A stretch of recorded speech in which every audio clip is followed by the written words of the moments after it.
Bien, queridos amigos y amigas, estamos acá, hemos vuelto a nuestra casa televisiva, al Teatro Opus, muy agradecido a la administración, de Carlos también, de todos los colaboradores, y hemos rescatado a un manifestante. Aquí está, Nelson Venegas Salazar, amigo mío, qué placer. Hola José Luis, muy buenas noches. Más que manifestante, un ciudadano, un humilde ciudadano, ni siquiera alcalde. Me gustaría que ni siquiera habláramos como si fuera alcalde en esta oportunidad, sino que simplemente un ciudadano que está relativamente consciente de lo que está ocurriendo y que está de una u otra manera comprometido con este movimiento que, más allá de todas las situaciones complejas que se pudieran estar viviendo, considero que es absolutamente legítimo y que es la expresión de un descontento que se había ido acumulando por mucho tiempo, y yo también de una u otra manera soy parte de aquellos que quieren cambiar un poquito este sistema tan injusto en este país. Cuéntame, tú por tu experiencia, yo creo que hay mucha gente que también quiere conocer tu impresión, pero tienes mucha experiencia en esto. ¿Tú veías venir algo así más tarde o más temprano? Mira, lo que pasa es que a mí siempre me ha gustado la política en general, ya la política no solo desde la perspectiva electoral, de presentarme a elecciones, no sé por qué situación. Debe ser, creo yo, por el hecho de que mi padre era dirigente sindical de ferrocarriles, mi madre es profesora, pero básicamente creo que un hecho que a mí me marcó profundamente es que yo, cuando tenía como 14, 13 años, en plena dictadura, hubo un paro muy grande, una huelga ilegal muy grande en la época de Pinochet, digamos, de los ferroviarios contra la dictadura y contra la privatización de ferrocarriles. Entonces recuerdo que se juntaban los ferroviarios y había ollas comunes y cosas por el estilo. Yo creo que eso me marcó profundamente, tanto así que cuando yo incluso entré a estudiar Derecho, nunca me propuse ser abogado propiamente tal, sino que básicamente lo que yo quería era estudiar Derecho para dedicarme a este tipo de cosas. Ahora, sin perjuicio de eso, siempre me gustó la política, no solo desde la perspectiva del derecho, sino que también mucho la antropología y la sociología. Y entonces, aquellos que saben un poco, ya han leído y tienen cierto acervo cultural respecto a este tipo de cosas, saben que siempre, de vez en cuando, periódicamente, existen estallidos sociales. Y yo siempre tuve la certeza que iba a existir en algún momento un estallido social que iba a reventar un poco las cláusulas de una estructura institucional que consideraba y que sigo considerando que es absolutamente ilegítima y que fue impuesta a sangre y fuego y que básicamente se llama Constitución, pero que tiene que ver con todo aquello, y que fue impuesta en la década de los 80 y que de una u otra manera fue transformándose en una camisa de fuerza y que tarde o temprano eso iba a reventar. Cuéntame, hoy en día yo creo que hay mucha gente detrás de la pantalla que hasta ahora está viendo el programa, que ya ha regresado de los distintos lugares de esos movimientos, y claro, hay mucha gente que está pidiendo una nueva constitución, pero hay mucha gente, yo creo, que la pide y no tiene idea en qué consiste. No sé si tú podrías explicar en palabras simples básicamente en qué consistiría esta nueva Constitución. Mira, sí, básicamente, a ver, yo quisiera señalar que, aparte de ser abogado, tuve la posibilidad de estudiar un magíster en Derecho Constitucional, es decir, de lo que yo estudié como posgrado es Derecho Constitucional específicamente. Por una circunstancia de la vida, hoy día soy alcalde, etcétera, pero lo que a mí me gusta, lo que a mí me apasiona intelectualmente es el Derecho Constitucional. Y efectivamente, lo que yo he notado muchas veces de que todos hablan en contra de la Constitución o de la Asamblea Constituyente o los distintos tipos de constituciones, y como que o no saben o no la quieren cambiar porque no la quieren cambiar nomás, por una cuestión casi un dogma, o bien no existe un conocimiento respecto de lo que significa. Y voy a ser súper conciso, súper preciso. Eso, la gente lo agradece en sus casas. Una constitución no es nada más que cómo se estructura, cómo se organiza una sociedad. Si nosotros, por ejemplo, tenemos una colectividad, una comunidad, una sociedad, entonces nosotros decidimos y decimos, mira, nosotros no queremos esto, nosotros queremos esto otro, y nosotros nos vamos a orientar hacia allá. Vendría siendo como una constitución, así como cuando hay normas dentro de un condominio, pero esto a nivel país. Exacto. Para que la gente lo entienda. Es un pacto que permite que las sociedades vivan y convivan y se perpetúen y se proyecten, ¿ya? Es la médula, no es ni siquiera tan legal, sino que tiene que ver con una cuestión de principios incluso. Más allá incluso de las normas propiamente tal, tiene que ver con principios que marcan el hecho de que ¿por qué estamos juntos? ¿Por qué nos asociamos? ¿Por qué nos juntamos en sociedad? ¿Cuál es la finalidad en el fondo? Claro. Entonces, en el fondo es el núcleo de lo que tiene que ver con vivir en sociedad. Ahora bien, para que nosotros, por ejemplo, si nosotros construimos una sociedad, de esa sociedad, lo lógico sería que nosotros nos pusiéramos de acuerdo entre todos qué tipo de sociedad queremos. ¿Ah? Mira, yo quiero que vamos para allá, yo quiero que hagamos esto, yo creo que nosotros deberíamos hacer tal o cual situación, etcétera. Y no que eso fuera impuesto, por ejemplo, por una minoría. Por unos pocos. Claro, que fueran 3 o 4 y que dijeran, ¿saben qué? Esto es la manera en cómo nos vamos a organizar. Y otros dijeran, no, es que no nos gusta. Bueno, es que no, si no les gusta, entonces nosotros tenemos fuerzas armadas para que se cumpla nuestra voluntad. Eso es. Es un poco lo que está pasando hoy en día en las calles, ¿no? Entonces lo que pasa, muchas veces, como te digo, existen como si fuera una norma, como si fuera ley. No, es el pacto de convivencia, es lo que nos une. Y lo que ocurrió en este país, y no solo ahora, sino que ha ocurrido básicamente en todas nuestras constituciones, las más importantes son las de 1833, la de 1925 y la de 1980, ninguna de esas constituciones tomó en cuenta el parecer de la ciudadanía, es decir, de los asociados. Y fue impuesta, sobre todo la última, que fue impuesta a sangre y fuego bajo una dictadura. Y claro, después de eso se fue manteniendo y se fue cambiando, pero en lo conciso, en lo esencial de esa Constitución, no se ha cambiado. ¿Y por qué no se ha cambiado, José Luis? Para que la gente también vaya tomando conciencia y conocimiento. Porque resulta que la Constitución tiene dos partes. Una que tiene que ver con los principios, con aquello que nosotros pensamos, y luego viene una parte que vendría a ser como el predicado de este núcleo, que tiene que ver con la parte orgánica de la Constitución. Para terminar, porque es súper técnico, ¿ya? Para que no se pierda la parte orgánica son las leyes que dicen el Banco Central estará compuesto por tales personas, la Cámara de Diputados estará esa es la parte, digamos, secundaria de una Constitución.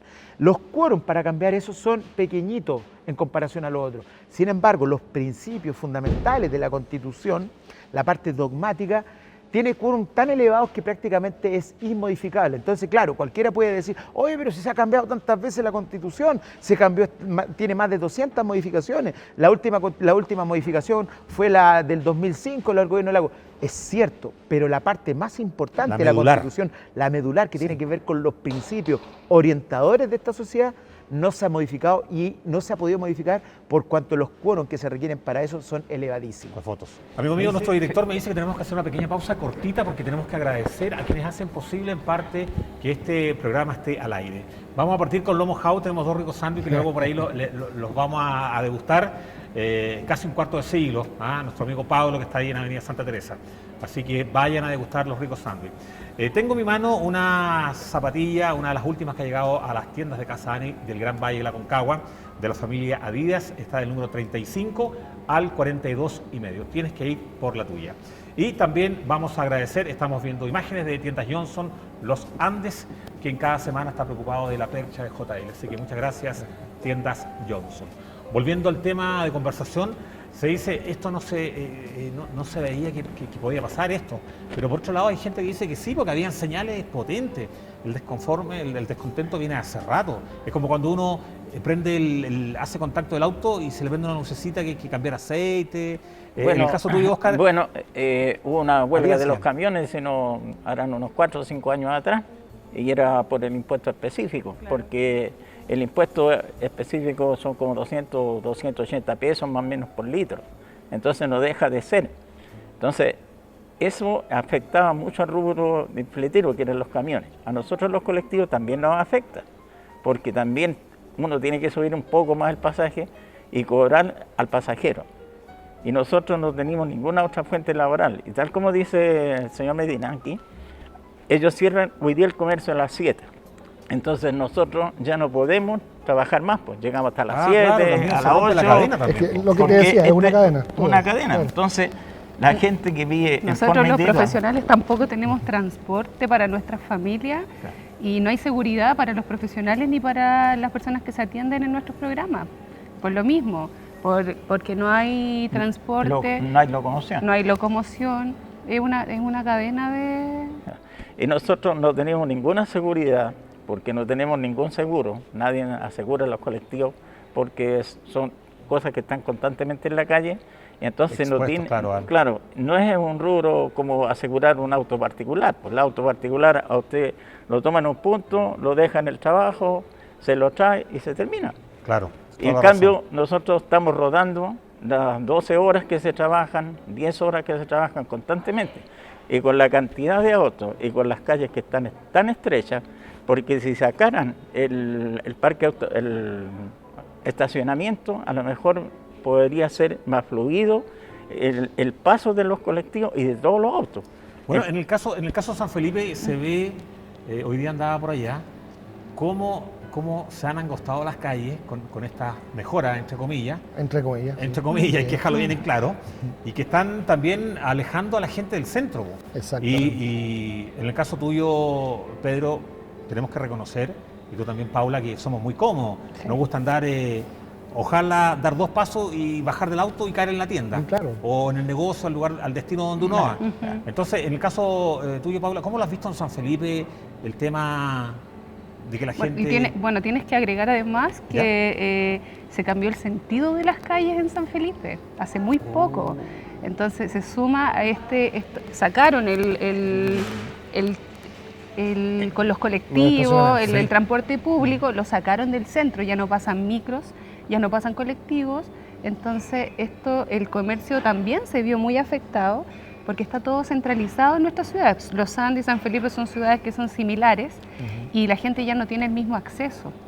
Ya se ve afectado en todos los trayectos, en llegar, bueno, afortunadamente donde yo trabajo está afuera de las 4 avenidas. De las 4 alamedas, claro, pero sí es notorio el descontento que se produjo al sacar la locomoción colectiva del centro. Pedro, en el caso tuyo, tú estás en San Felipe está en pleno centro. Sí. Ahí los vehículos se pueden estacionar, pero la tarifa es alta, en la plaza misma. Sí. Y en el caso acá de Santa Rosa, Maipú, prácticamente al frente se estacionan los colectivos, entonces es como, no hay espacio tampoco como para llegar...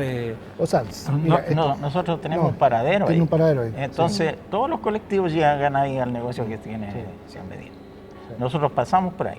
Todos los colectivos, menos los que van a San Felipe, los de Calle Larga, Rinconada, esos tienen otras calles que usan.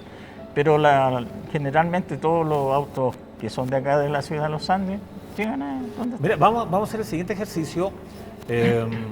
Yo me imagino, Pedro, que el comercio hace 40, 50 años atrás era completamente distinto. Me imagino que también la locomoción hace 40, 50 años atrás no estaba el túnel Chacabuco, había quizá una línea no había colectivos, quizás. Claro, los colectivos salieron en el año 80. Yo trabajaba en el servicio de correo y telégrafo y mi función era telegrafista en ese tiempo, porque no estaban los medios comunicacionales. Estaban los medios comunicacionales de hoy día, entonces era a través del telégrafo. Y resulta que yo los 20 años que estuve trabajando en el telégrafo no aprendí ninguna profesión, albañilería, electricidad, mecánica, lo que fuera. Mi profesión era telegrafista. Entonces cuando salí no había qué hacer. Y yo tenía 38 años de edad. Entonces me compré un auto. Un Lolo. Y empecé a trabajar. Un Lolo. Era un Lolo porque hoy día ya tengo 76 años. Gracias a Dios. Entonces en ese tiempo habíamos 6 autos. Y nosotros recorríamos del Centenario al hospital, porque tampoco la ciudad era tan grande como hoy día. La ciudad llegaba hasta ahí, hasta Carlos Díaz, y ahí está la calle San Rafael. Y para el otro lado de la Villa Sarmiento, todas esas casas no existían. En el caso tuyo, Pedro, quiero preguntarte puntualmente el tema de los vendedores que están ambulantes, que están así como ocupando parte de la vereda como para transitar. ¿Te gusta tocar temas espinosos? No, me encanta ese tema. Pero tenemos que aprovechar la instancia porque este programa lo ven alcalde, lo ven concejales, lo ve el gobernador, consejero regional, entonces hay gente que está viendo este programa, llevamos 3 años, así que es como para aprovechar la instancia, la vitrina, para que usted pueda hacer su descargo, amigo. Perfectamente, me descargo por completo. Dígame. Mira, el tema del comercio ambulante principalmente nos molesta de sobremanera, y no solo a nosotros como comerciantes establecidos, también a la gente que circula por las calles. O sea, convengamos que las veredas son para el uso público de todos, no que se las tomen unos pocos como son estas personas que, y aparte de eso que son, se hacen llamar comerciantes, pero son comerciantes no autorizados. ¿Por qué? Porque ejercen un comercio en la vía pública que no está permitido. No pagan impuestos. No pagan ningún tipo de impuestos. Incluso, es más, algunos de ellos ya tienen tan asimilado que este lugar es mío, dentro de una esquina, por ejemplo, Que no puede llegar otro ambulante. no puede llegar otro, y se han puesto a pelear Wow. a cuchillazos ahí en la calle. Sí. La peor cuadra es Esmeralda entre Membrillar y Maipú. Esa cuadra está tomada. Incluso se habla hasta de que hay tráfico de drogas ahí entre ellos mismos, ni hablar de las mercaderías que son todas de dudosa procedencia. Cortito, ¿qué le dirías a las autoridades que están en esa cámara, detrás de la cámara? ¿Ya? Es que es lo mismo que le tenemos que decir a las autoridades de todo el país, pónganse las pilas. Claro. Nada más, porque las herramientas están. A ver, las ordenanzas de utilización de espacios públicos de la Municipalidad de los Andes prohíben expresamente el comercio ambulante ilegal sin permisos dados por la alcaldía. Toda esa gente que está ahí no tiene ni un permiso. ¿Por qué, si eso está absolutamente prohibido, no se manda, ya sea a carabineros, por ejemplo, podrían hasta mandar impuesto interno, el paz ciudadana? Hay un montón de cosas que se podrían Es hacer. parte del paisaje ya. Uno No está se hace como nada, asignado. por eso no se hace nada. Y obviamente eso a nosotros nos indigna, ¿por qué? Cuando llega la hora de pagar las patentes, ¿quiénes están ahí? Los comerciantes establecidos. Buen punto. Cuando llega la hora de pagar sueldos y imposiciones, ¿quiénes tienen que estar al día? Los comerciantes establecidos, porque si no, nos cobran multas. El IVA mensual hay que pagarlo Dentro de un periodo también, o si no- religiosamente, porque Sí. si no, ¿qué pasa? Multas. Ellos, estos señores del comercio ambulante, ¿qué pagan? Nada. Nada. Y aparte de eso, tienen la mejor ubicación de la ciudad, y Además, gratis. me dice nuestro director que ya estamos llegando al término de este primer bloque. Vamos a una pequeña pausa, usted siga en nuestra compañía, que vamos y regresamos. Salud. Salud. Salud. Salud. Gracias.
Somos una empresa coreana líder a nivel mundial que entrega soluciones reales durante la conducción de nuestros clientes.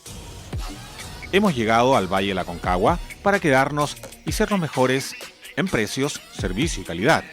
Neumáticos con gran variedad de stock en todas las medidas, o si no, lo traemos por encargo. Hancock, soluciones reales.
Bien, esta noche hemos estado muy visitados, estamos muy contentos porque hemos tenido muchas visitas y mucho público también. Y vamos a terminar este último bloque con nuestro amigo Pablo, bienvenido. Buenas noches, Tengo José Luis. que contarle a los televidentes que tú eres psicólogo de profesión, Exacto. eres esposo de Estefanía, panelista que estuvo anteriormente acá, eres papá de Rodrigo De Rodrigo. y tengo que decirlo, perdóname, una licencia de mi amiga personal, Beatriz. Beatriz, tu segunda hija. Exacto. Así que se mejore pronto, está un poquito enfermo. Correcto. Amigo mío, quiero que hablemos desde el lado psicológico. ¿Cómo ves tú que está esta sociedad con respecto a la inclusión? Bueno, podemos ver cómo la inclusión no es un tema aún de agenda pública. Si bien es cierto, se han modificado algunas leyes. Tenemos la ley Sana, la ley Ricarte Soto, que trae incluso algunas enfermedades más específicas, pero no abarca todo. Y vemos una sociedad totalmente individualista, ¿ya? Al ser poco inclusivo, tocamos en un punto importante, y lo hablaba en el primer bloque María Angélica Y Emilio también. y Emilio, en el síndrome del cuidador, en donde podemos ver un estrés que puede existir en los cuidadores de personas con algún grado de discapacidad o de dependencia, ¿ya? Y eso afecta bastante, no solamente un estrés que puede derivar a una depresión, ¿ya? Hace muy poco tuvimos una noticia muy lamentable en donde en Quillota, esto fue el año pasado, cuando fallece la cuidadora de su mamá que estaba, que tenía avanzada edad, y su hija que también tenía discapacidad, y fallecen las tres. Entonces, ¿dónde nosotros abarcamos como sociedad y como profesionales? Pero a ver, fallecen las tres. Las tres. De una. Claro, o sea, no en el mismo tiempo, pero porque la cuidadora era la que sustentaba y suministraba los medicamentos a la mamá, también suministraba los medicamentos a la hija. Después la paciente, digamos, no se tomaba los remedios los días. Y lo encuentran los vecinos fue una noticia muy lamentable. Sí. Entonces podemos ver que, y es una realidad que hoy en día se ve constantemente, fallece el cuidador, porque también el cuidador en este nivel de estrés puede incluso hasta vulnerar los derechos también del mismo persona con discapacidad o dependencia, porque no es tanto este grado de involucramiento que existe que no deja que nadie más lo haga. Entonces, por ejemplo, un cuidador que no hay con un tratamiento psicológico, con una ayuda terapéutica, aunque yo lo lleve a la playa y le digo, yo me hago cargo de tu hijo, de tu mamá, de tu hermano, va a estar siempre pendiente de... No va a estar tranquilo. No va a estar tranquilo. Claro. Lo vivimos propiamente nosotros cuando lo quisimos mandar al colegio Rodrigo y si no le damos nosotros la comida, ¿lo darán ellos? Entonces, cuando nosotros logramos soltar, podemos nosotros poder hacer un buen proceso terapéutico. Pero ¿qué pasa? Que no tenemos este proceso terapéutico porque lamentablemente los cuidadores no tienen tiempo. Son 24/7. No hay tiempo para ellos. No hay tiempo para ellos. Si yo voy al CEFAM de mi comuna, yo no tengo ninguna preferencia para poder ingresar primero. Porque yo tengo que ir rápido a atenderme mi salud para volver y atender a mi hijo, a tu paciente, a mi paciente. Y es el lema, ¿quién cuida al que cuida? Entonces, por eso lo que interesante punto. Es por eso que se trata de visibilizar con esta marcha que vamos a tener el 9 de noviembre, que bien es cierto, es la segunda marcha a nivel nacional, pero nosotros como comuna también vivimos situaciones de poca inclusión, poca empatía, esta individualización que existe de la persona, de mi metro cuadrado y nadie más se mete. Estefanía lo decía muy bien en el bloque anterior. Nadie va a comprender hasta que me toca. Claro. Entonces, si nosotros, y una frase que a mí me marcó mucho, porque vengo llegando la semana pasada, de los 30 años de la Convención Internacional de los Derechos del Niño, un seminario internacional en Santiago, que decía, si cambiamos el principio de la historia, cambiamos la historia. O sea, si logramos hacer este cambio a corta edad, podemos generar un cambio mayor. Entonces, es ahí donde nosotros logramos generar este cambio. Vivimos 27 horas de amor con la Teletón, fantásticos, todos lloramos, todo, pero nosotros vivimos Teletón las 365 días Todos del los año. días, claro, tiene toda la razón. Entonces, y nos tocaba vivir cosas tan cotidianas, por ejemplo, no sé, ir al metro en Moneda y no tener ascensor, y subir nosotros con la silla de ruedas de Rodrigo, bajar, subir, que el vagón del tren que tenemos que llamar a 5 guardias, porque el lugar donde está para las personas con discapacidad Está ocupado. colapsado, y no colapsado, ojalá hubiera sido con personas con discapacidad, sino que con personas que están totalmente sanas, gracias a Dios. Que el ascensor, que es para personas de tercera edad y con discapacidad, lo ocupe cualquier persona porque le da flojera subir, como me encantaría a mí que mi hijo pudiera subir la escalera solo. Hay mucha insensibilidad por lo visto. Totalmente. Entonces ese es el llamado que nosotros hacemos, ese es el llamado que queremos nosotros con las cápsulas que estamos tirando, que salen todos los lunes con familia. Eso, aprovecha de... Las cápsulas son todos los lunes a las 22 horas de ciudad, familia y región inclusiva. Antes de ser región, tenemos que trabajar la inclusión. Y si nos sale la región, bueno, Mucho sigamos, mejor, sí, mucho o sea, mejor. claro, sigamos trabajando por la inclusión. Entonces, tenemos, no sé, el parque, a lo mejor no está acondicionado, hay miles de cosas que nosotros tenemos que cambiar. Yo en mi tesis de psicología, yo la abordé desde el estrés, el síndrome del cuidador en padres con hijos con parálisis cerebral.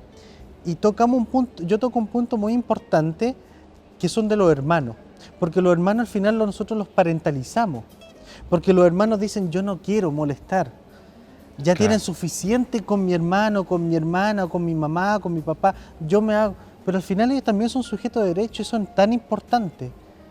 Entonces cuando ¿Cómo Beatriz toma cómo cuido yo a mi hermano? Ella de hecho no lo ve desde lejos, ella está muy involucrada, ama Bueno, mucho a su hermano. Beatriz, eso le ha permitido a ella poder ser mucho más inclusiva y le ha permitido también sensibilizar ante los dolores de cualquier otra persona, ¿ya? Pero también estaba con esa mentalidad de que no, yo cuando grande me voy a hacer cargo de mi hermano y yo Mira no, qué lindo. y nosotros tuvimos que decir, epa, si nosotros vamos a estar hasta viejitos y Claro. nosotros nos vamos a hacer cargo, tú sé feliz. Tú no dejes de amar a tu hermano, de amarnos a nosotros no te amamos, Qué pero tú bonito. sé feliz, tú realízate. Oye, nuestro director también me dice, epa, tenemos que hablar de nuestro sponsor, dame unos segunditos y volvemos, por favor. No perdamos el hilo, que Ya. está muy interesante la conversación. Ya lo hemos dicho, agradecer a nuestro querido amigo Pablo de Lomo House Los Andes, que está ubicado en Avenida Santa Teresa, 194, en plena avenida. Rico sándwich, ya un cuarto de siglo acá en la ciudad. También tenemos este lindo modelo de la familia Nike, que está ya en todas las tiendas de Casani, del Gran Valle y de la Concagua, del número 35 al 42,5. No tan solo en este color, sino hay muchos más, así que tienes que ir por el tuyo.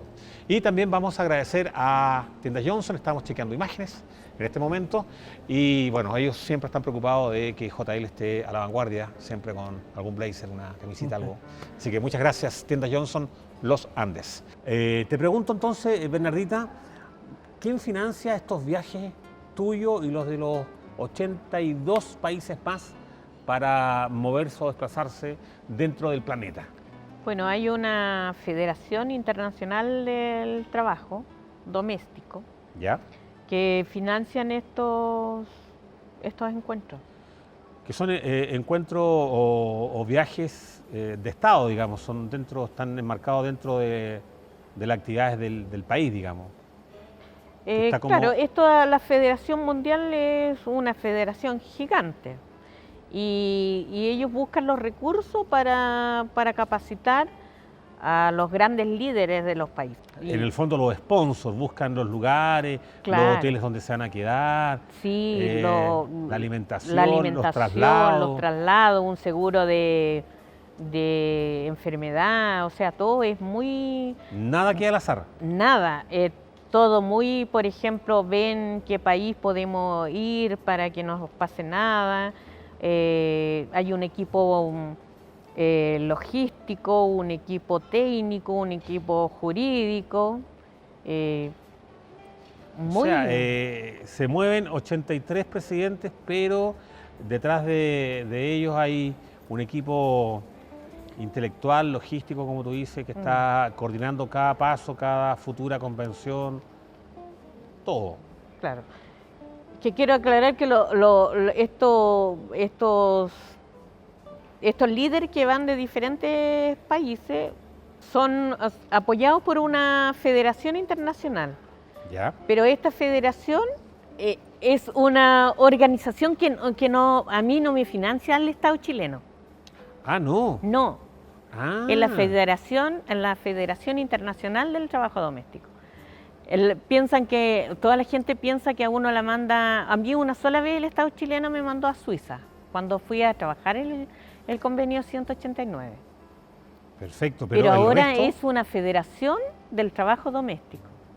Hay países que son mucho más desarrollados en todo esto y aportan tienen- más también. Claro, y aportan más. Si bien nosotros estamos mejorando las condiciones laborales, pero hay países que están muy adelantados, que tienen su propio seguro de pensión, su seguro, que tienen hospitales para De ellos, salud. de salud para ellos, o sea, es muy, muy bonito. Pero a mí el Estado de Chile no me financia para salir fuera. Es la Federación del Trabajo Doméstico. ¿Cuántos años llevas tú de presidenta? 10. 10. 10. Y cuéntame, ¿se hacen reelecciones? Sí. ¿Cada cuánto tiempo? Sí, se hacen reelecciones cada 2 años.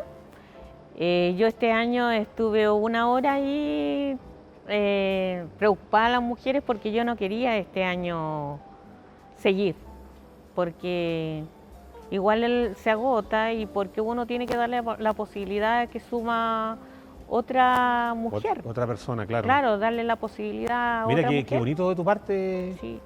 Mónica. ¿Y cómo se hizo? Al final te convencieron 2 años más. Bueno, me prometieron que por último fueran estos 2 últimos años, ¿cierto, Brígida? Y que yo pudiera sacarle provecho a la gente más joven. Y en eso estamos, haciendo capacitaciones de líder. Fui a hacer capacitación a Osorno, La Unión y Temuco. ¿Y estos viajes que están dentro del país, estos traslados y todo, también te lo...? No, esto lo cancela la Asociación Nacional de Empleadas de Casa Particular. O sea, Nosotros. ustedes mismas. Mm, O sea, ustedes mensualmente van Se colocando aporta. una cuota. claro, una cuota. Y de esa cuota se saca para los Claro. viajes, para las reuniones. Claro, lo mismo que se hace con la Federación Internacional, que los sindicatos o las federaciones de cada país aportan en dólares para estos eventos magnos. Y aquí en Chile, para poderse la presidenta ir en bus, en avión, a los lugares a capacitar mujeres líderes, ¿Ya? futuras líderes, también paga la asociación. O sea, nosotras mismas que damos una cuota mensual para la organización. Bien, nuestro director dice que ya estamos llegando al término de este segundo bloque, así que, Bernardita, está muy interesante la conversa. Usted siga en nuestra compañía, vamos a la segunda pausa y regresamos.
Somos una empresa coreana líder a nivel mundial que entrega soluciones reales durante la conducción de nuestros clientes. Hemos llegado al Valle de la Aconcagua para quedarnos y ser los mejores en precios, servicio y calidad. Neumáticos con gran variedad de stock en todas las medidas, o si no, lo traemos por encargo. Hancock, soluciones reales.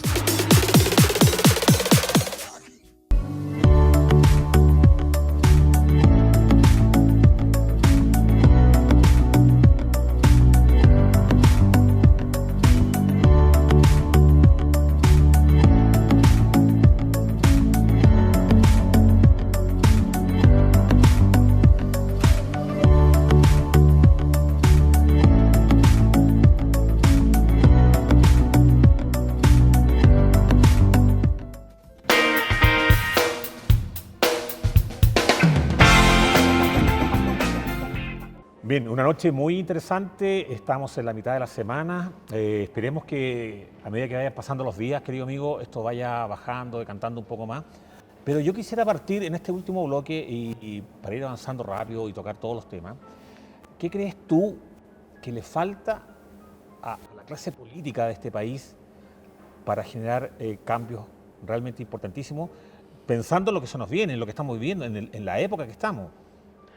Mire, yo creo que uno de los desafíos más grandes que tiene que acometer la política es volver a ser querida por la gente.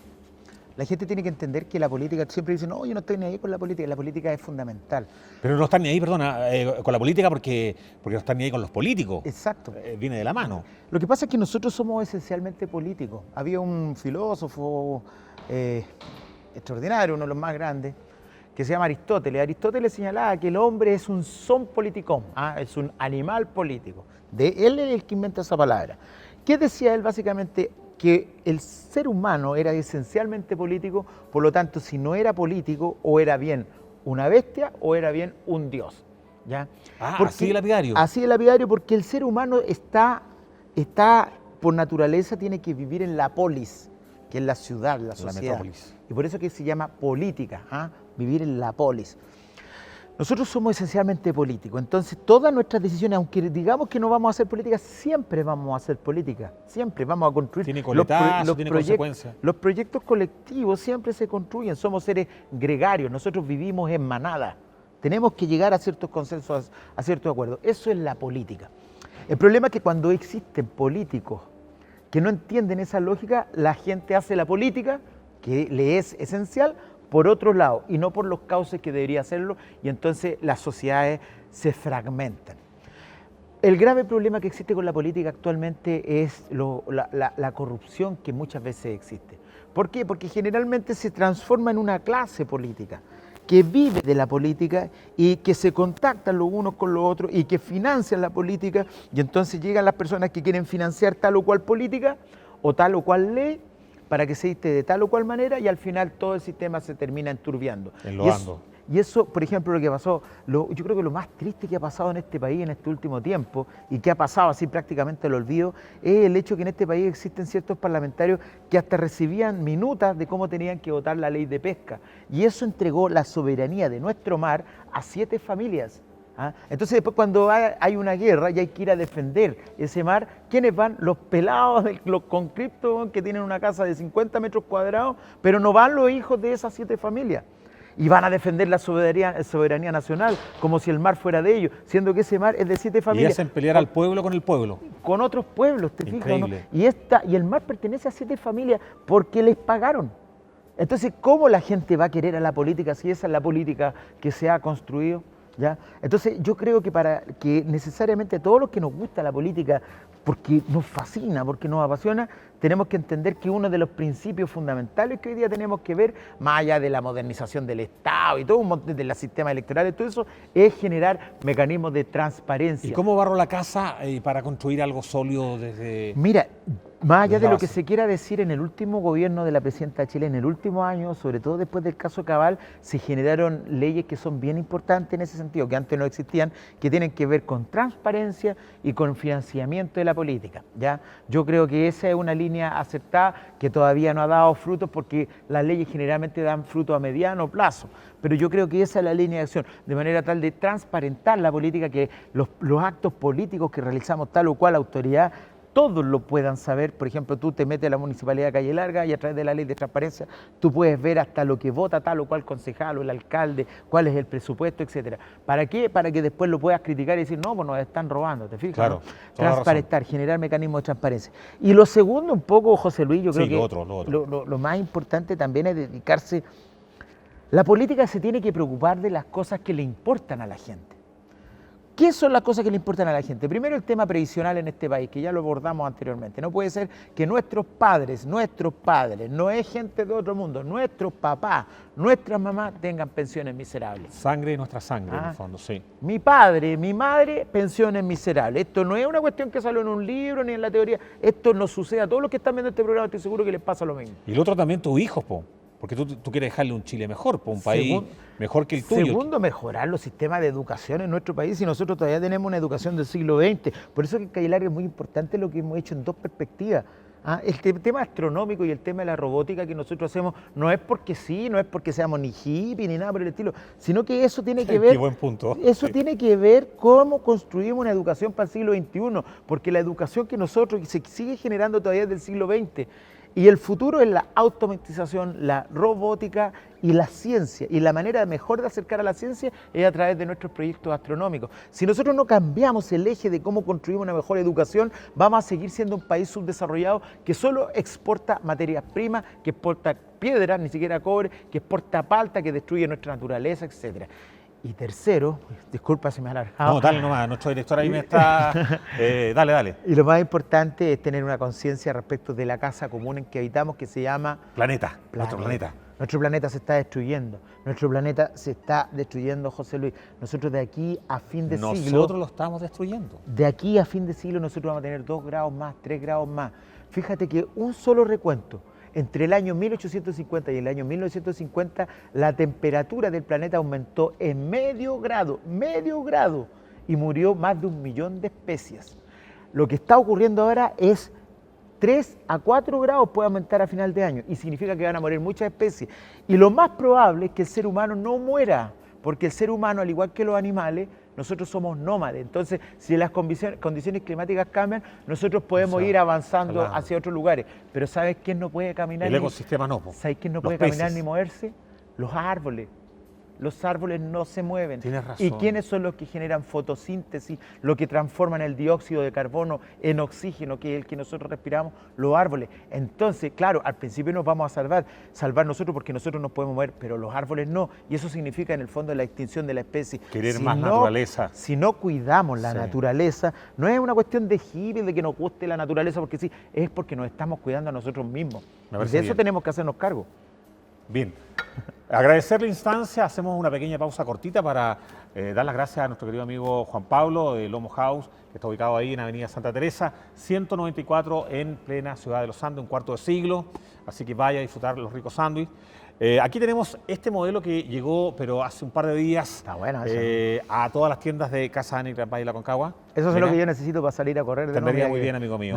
Del Sí. 35 al 42 y medio, Sí. no sé si está tu número. ¿Está bien? Yo soy 42. Ya, pero ahí calza, perfecto. Tienes que ir por la tuya, pide descuento. Y también agradecemos a nuestros queridos amigos de Tiendas Johnson, que están ubicados ahí en pleno centro de la ciudad de Los Andes y siempre están preocupados de vestirme de manera muy elegante, así que muchas gracias. Oye, amigo mío, sigamos conversando de esto. Yo creo que es re importante el tema de la naturaleza, la ecología, la casa donde estamos viviendo nosotros. La estamos matando y estamos, claro, vamos a hacer quizás normas nuevas, vamos a tener parlamento nuevo, pero la casa es de todo. Así que me parece importante tomar conciencia de esto y te invito a que por favor le hagas tomar conciencia a la gente que está viendo detrás de sus casas que con pequeños gestos, utilizar cosas que son más biodegradables, cambiar la forma también de consumir alimentos. Nosotros tenemos que cambiar nuestra cultura, nuestra manera de ser. Fíjate que la gente, el modelo de sociedad que hemos construido en una sociedad neoliberal se basa en el consumo. Y entonces uno tiene estatus en la manera y en la medida que uno tiene mayor capacidad de consumo. Uno de los hechos más importantes que sucedió estos días, que yo en lo coloquial me di cuenta, es el hecho de que, por ejemplo, como los supermercados estaban cerrados, uno iba al almacén de la esquina y uno se daba cuenta que en el almacén de la esquina habían ciertas cosas nomás y no tantas como en el supermercado. Y entonces uno se da cuenta que no necesita tanto para vivir. Claro. Si nosotros no cambiamos nuestros hábitos de consumo, insisto, que no tenemos estatus por la capacidad de consumo que tenemos, va a hacer, por ejemplo, que no se tenga que hacer tanta explosión de la naturaleza. Porque mira, es cierto que la ministra de Medio Ambiente decía que había que bañarse en 3 o en... Está bien, perfecto, ¿ya? Pero el problema es que mientras tanto nosotros lo que tenemos es un modelo de producción y de desarrollo donde, por ejemplo, en la tercera región, una empresa minera, Barrick, destruyó completamente un glaciar histórico, uno de los más grandes. Y eso, un glaciar es gigante. Gigante, lo destruyó para sacar oro. Esa empresa es canadiense, ni siquiera es chilena. O lo mismo que pasa con nuestros glaciares acá. Entonces, es cierto que a uno le da pena cuando existen todo este destrozo que ha existido, empresas, etcétera. Pero parece que nadie se da cuenta, y no se ha dado cuenta nadie, que aquí los glaciares que se están destruyendo son milenarios. Muchos glaciares. O por ejemplo, los bosques nativos en el sur se están destruyendo porque hay que cambiar el bosque nativo, se queman, porque eso que lo queman los mapuches es mentira, se queman los bosques nativos para después plantar eucalipto y ese eucalipto poder venderlo al extranjero. ¿Ya? Así que en el fondo es un tremendo negocio. Y es tremendo negocio, y ese bosque nativo tenía 1000 años que se destruyeron en un segundo. ¿Para qué? Para hacer más rico ¿a quién? Al dueño de la forestal, a los dueños de las forestales. Lo que pasa con nuestras paltas, los cerros de acá, de Catemo, de Panquehue, cerros que están totalmente desertificados y desertifican toda la zona porque hay que sacar más paltas. ¿Para qué? Para vender al extranjero. ¿Y solo hace rico a quién? Al dueño de las grandes paltas. ¿Qué te dice hace pocos días que abrieron, que el río Concagua por 1 o 2 días volvió a ser el de antes? Sí, pero eso tiene que ver en el fondo con el tema de ciertos acuerdos que existen entre los recantes. Está bien, dicen de acuerdo y todo, pero la gente fue como, sí, claro, como en shock, o sea... Pero básicamente aquí el tema, José Luis, es cambiar el modelo de sociedad que hemos construido. Y yo creo que con esto no estoy haciendo una apología de que el socialismo ni nada de eso. No, pero lo que pasa es que vivimos en una sociedad demasiado neoliberal, consumista e individualista. Yo no digo que cambiemos el sistema. Por ejemplo, yo he tenido la fortuna, la posibilidad de visitar países en Europa. En Europa son economías capitalistas, economías desarrolladas, donde existen ciertos derechos en salud, educación, previsión mínimos que están garantizados por el Estado y donde existen ciertas regulaciones en lo que tiene que ver con el cuidado al medio ambiente, cosas por el estilo. Entonces a mí me da mucha pena cuando de repente le dicen a la gente que tiene que cuidar el medio ambiente y cerrar la llave, por ejemplo. Sin embargo, las grandes empresas no tienen regulaciones, no tienen normas que de verdad lo regulen para que haya un cuidado mayor hacia el medio ambiente, que hagan su producción, que industrialicen, si eso está bien, y eso genera empleo, y eso genera riqueza, y de eso la gente vive, pero que no sea de manera tal que destruya todo el entorno, que al final es destruir lo que nos va a asegurar el fondo de nuestras vidas. Claro, eso. En el fondo cambiar un poco el modelo de sociedad que hemos construido, que para mí es pésimo, por eso que a mí, con todo el cansancio que ha provocado la gente, a nosotros mismos, este tema de las movilizaciones, este reventón era necesario. ¿Para qué? Para poner estas cosas sobre el tapete de la discusión. Amigo, yo sé que a ti te gusta ir al hueso y todo. Yo te quería hacer una pregunta, pero a nombre de la ciudadanía, a nombre del Valle de la Concagua. He tenido la posibilidad de estar en muchas manifestaciones y todos dicen que no van a parar hasta que Piñera se vaya. ¿Será esa una de las soluciones? No sé si esa sea la solución. Las soluciones, yo, como te la dije en el primer bloque, yo Porque tuvo un periodo y ahora tiene otro, entonces... Claro, lo que pasa es que Piñera ganó. Y los que perdimos, perdimos. Y los que somos demócratas tenemos que aceptar que perdimos y perdimos. No fuimos nosotros somos responsables o no de no haber ido a votar o de no convencer, entonces el hombre ganó y tiene que terminar su mandato porque de otra manera se podría generar un desorden muy grande. Pero él tiene que entender también, así como uno está dispuesto a aceptar el término de su mandato, que él tiene que hacer un giro en su conducción. porque si él no hace un giro en su conducción, no porque lo diga yo, ni porque lo diga el Frente Amplio, porque lo diga los comunistas, porque lo diga Juan Pérez, no, es la gente, sí, la gente que salió el otro día, José Luis, 1.200.000 personas decía la intendente, en Santiago, solo en Santiago, pero todos sabemos que son cerca de 2 millones de personas. Obvio, lo que pasa es que tratan de bajar un poco el... Entonces esas 2 millones de personas no obedecen a un partido político, ni a un líder, ni a una persona. El presidente se tiene que dar cuenta, el gobierno se tiene que dar cuenta que ese malestar existe. Si él no asume y él no reconoce que ese malestar no existe y que tiene que hacer un giro, el único que se va a perjudicar es él. Él tiene que tomar, es como en la vida, uno a veces, todos nos equivocamos. ¿Quién no se ha equivocado? Pero si uno se mantiene en el error, eso es lo que es absurdo. Él a lo mejor ha tenido una conducción que hasta el momento ha sido muy crítica, muy criticada, pero tiene la oportunidad de salir por arriba. Si él hiciera lo que te decía yo recién, no lo que dije yo, sino que él diera señales, pero concretas, de manera tal de alterar de verdad el modelo, el sistema que hemos vivido, y no solo parcharlo, no hacerle arreglos así pequeños. Si él hiciera eso, te aseguro que él podría terminar en paz su mandato. Pero si él no lo hace, vamos a tener 2 años de puros conflictos sucediéndose el uno tras el otro. Y eso ya no va a ser culpa de la ciudadanía, sino que él no entendió que la ciudadanía le estaba pidiendo otra cosa.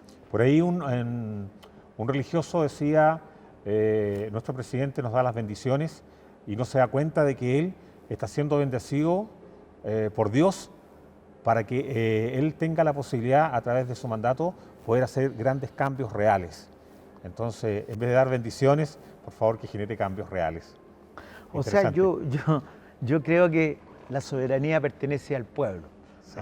La gracia de la República es que la soberanía, antes de la Revolución Francesa se consideraba que el que ponía al rey ahí era Dios.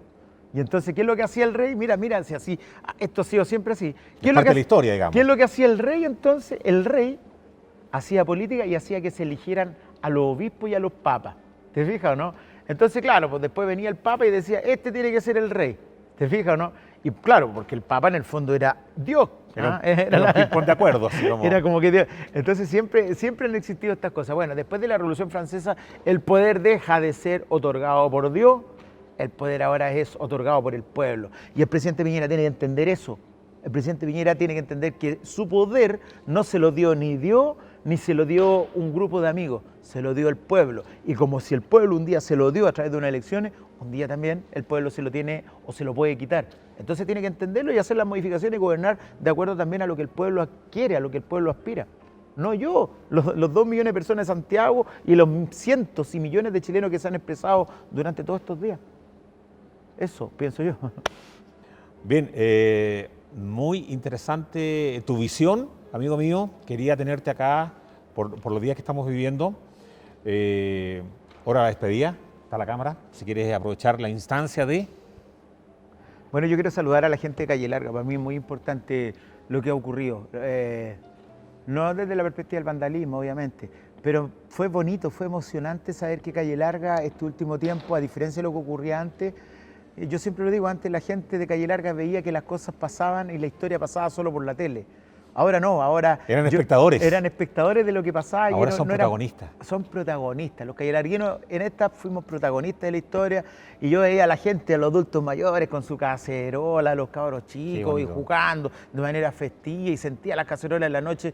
Yo creo que eso fue maravilloso porque, como te decía recién, puede estar uno bien o puede estar mal, pero por primera vez Calle Larga no vio la historia pasar por la tele, fue protagonista de la historia y eso a mí como alcalde evidentemente me pone muy feliz porque creo que desde que llegué yo un poco ha existido un cambio de conciencia y la gente se siente empoderada. Ya no es el típico, disculpa la expresión, no es el típico inquilino de antes, ahora no, el inquilino sabe y tiene conciencia de su poder y lo ha ejercido en la calle y eso a mí me hace súper feliz. Muy bien. Queridos amigos, estamos llegando al término de este programa. El compromiso, volver como siempre la próxima semana con un nuevo e interesante invitado como lo fue nuestro amigo Nelson Venegas Salazar. Besitos, que estén bien. Muchas gracias, José Luis. Chao amigo, que estés bien.